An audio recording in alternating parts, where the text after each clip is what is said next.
2025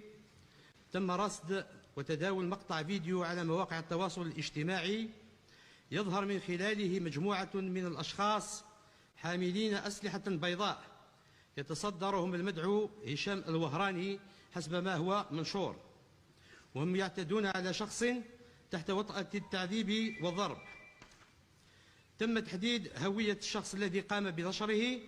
ويتعلق الأمر بالمدعو شرنان عادل. واستغلالا للمعلومة تم تحديد هوية المعتدى عليه، ويتعلق الأمر بالمدعو زنقلي محمد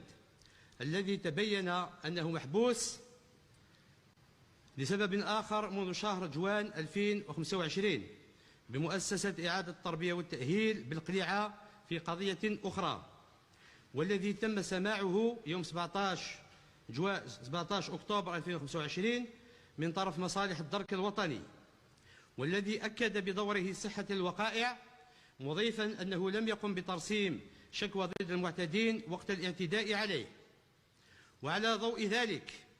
تمكنت الضبطية القضائية المختصة من تحديد هوية المشتبه فيهم، ويتعلق الأمر بكل من المدعو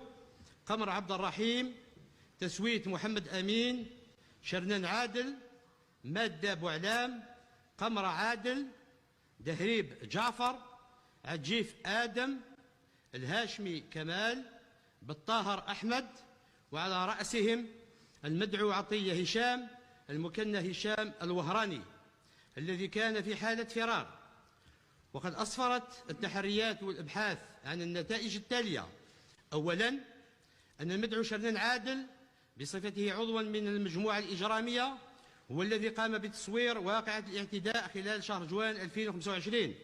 وقام بنشرها يوم الخميس 16 أكتوبر 2025 عبر وسائل التواصل الاجتماعي، بعد أن نشب بينه وبين المدعو هشام الوهراني وباقي أفراد العصابة نزاع وسوء تفاهم. ثانيا، أنه في ليلة الاثنين 20 أكتوبر 2025 تم توقيف المسمى عطية هشام المدعو هشام الوهراني من طرف مجموعة من المواطنين بمنطقة العطاف ولاية عين الدفلة الذين قاموا بتبليغ مصالح الدرك الوطني. وهنا نثمن طبعا الحس المدني وروح المواطنة العالية التي أظهروا من خلالها الوعي واليقظة والتعاون مع مصالح الدرك والأمن الوطنيين. بتاريخ هذا اليوم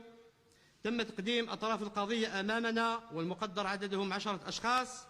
الذين تمت متابعتهم بموجب طلب افتتاح لإجراء التحقيق أمام السيد قاضي التحقيق